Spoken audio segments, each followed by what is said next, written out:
Бәріңізге қайырлы күн, қыздар. Оңтүстік жақтың дәмді тамақтарының бірі нан салманы дайындаймыз. Бір жерде аймаш деп атайды, бір жерде май қамыр деп атайды.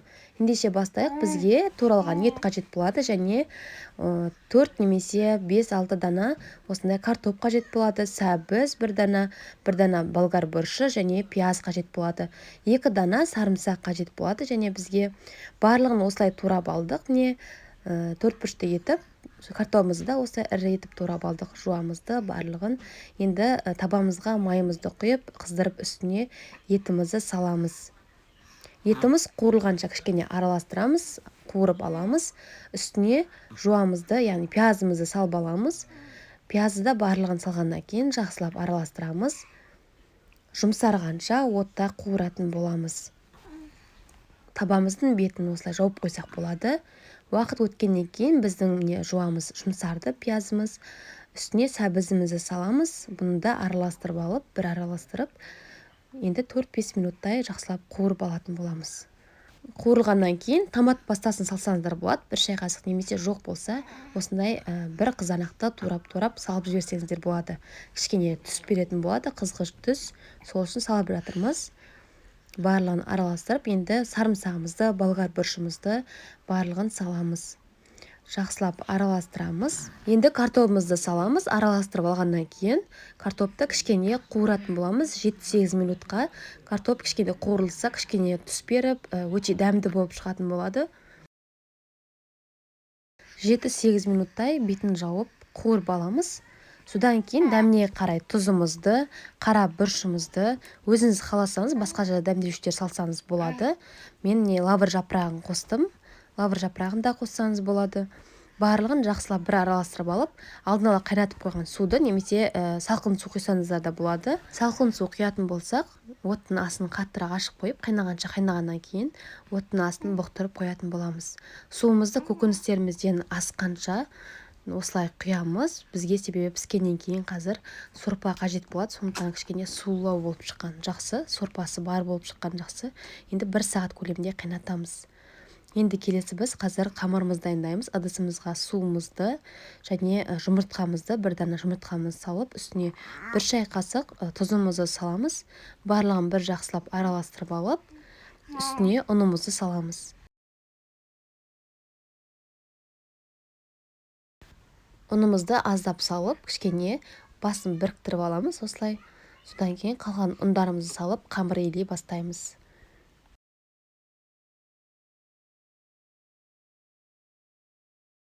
Ұнның барлығын салып, енді қамырымыз біркелкі болғанша жақсылап илеп аламыз. Иінін қандырып, дайын болғаннан кейін 20 минутқа тындыруға қалдырамыз. Пакетке салып қойсаңыздар болады, немесе табақтың астына қойсаңыздар да болады. Уақыт өткеннен кейін енді біз қамырымызды жаямыз. Қамырымыз жұмсарып, өте жақсы болып шығатын болады. Қолымызбен кішкене басып, ұн сеуіп, жаюға ыңғайлы болатындай етіп, осылай өзімізге ыңғайлап аламыз. Біздің бұл қамырымыз жайған кезде тегіс болып жайылады және жабыспайтын болып шығады. Енді оқтауымызбенен жайып бастаймыз. Біздің қамырымыз міне жайылып болды. Енді ішіне ұнымызды себеміз. Оқтауға ораған кезде жабыспайтындай етіп, міндетті түрде осылай оқтауменен орау үшін арасына ұн сеуіп аламыз. Өте қатты жұқа қылып қажет емес. Орташа етіп, мантыға жайғандай етіп жайып аламыз. Жабысатын жерлеріне болса, кішкене ұн сепсек болады. Оқтауға орағаннан кейін осылай кесіп аламыз.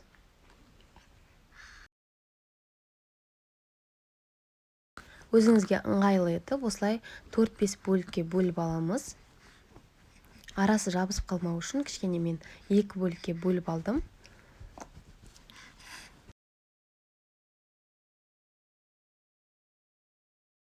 Ыңғайлы болу үшін тақтайшаны қойып алып кесеміз.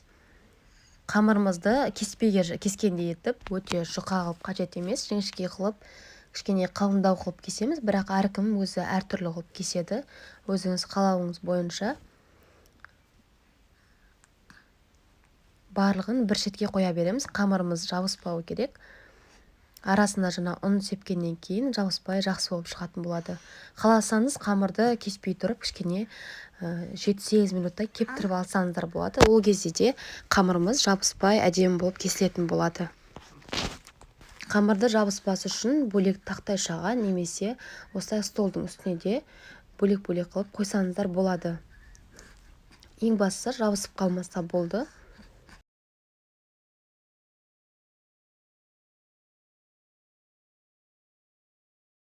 Қамырымыз жабысып қалмас үшін барлығын осылай кішкене қолымызбенен бөліп аламыз. Арнайы матаға немесе столдың үстіне осылай жайып қоямыз, жабысып қалмас үшін. Қыздар, міне біздің подливамызда жұмсарып, еті, картоп да барлығы да пісіп тұр. Енді қазір біз алдын ала қайнатып қойған суымызға осы жерде тұз салып жіберсеңіздер де болады.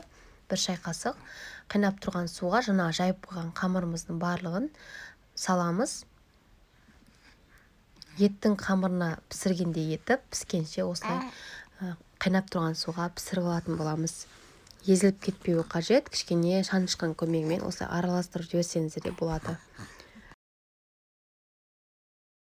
Міне қыздар, біздің қамырымыз өте әдемі болып қайнап жатыр, пісіп қалды. Енді сүзіп алмастан бұрын 1 стакан салқын су құйып жібереміз. Алдын ала табағымызды дайындап қойып, енді суын жақсылап сорғызып, осылай сүзекімен сүзіп алатын боламыз. Арасын ашып жабысып қалмас үшін барлығын табағымызға сүзіп аламыз. Бірінші нандарын, содан кейін барып үстіне подливасын салатын боламыз. Біздің қамырымызға жұмыртқа қосқаннан кейін осылай езілмей теп-тегіс болып жайылады және пісірген кезде де әдемі болып пісетін болады. Қамырымыз міне дайын болды. Енді үстіне подливасын салсақ болады. Кішкене жабыспас үшін қамырымыз жан-жақтарына, ортасына сорпасынан құйып жібереміз. Әрі жабыспайды, әрі ерекше дәм беретін болады. Енді көкөністерімізді де ортасына қойып шығамыз. Бұл тамақты қамырын 2-ге бөліп қойсаңыздар болады. Кішкентай табаққа немесе бір табаққа осылай үлкен табаққа салсаңыздар да болады. Өте тойымды тамақтардың бірі, әрі күнделікті тамақтардан ерекше тамақ. Подливамызды осылай саламыз. Бетіне қаласаңыздар аскөк немесе көк жуа турап сепсеңіздер болады. Ол да ерекше дәм беретін болады. Тойымды әрі дәмді тамақтардың бірі, ерекше тамақтардың бірі. Осы нан салманы жасап көріңіздер. Менің каналыма тіркелуді ұмытпаңыздар қыздар. Алдағы уақытта ыстық тамақтармен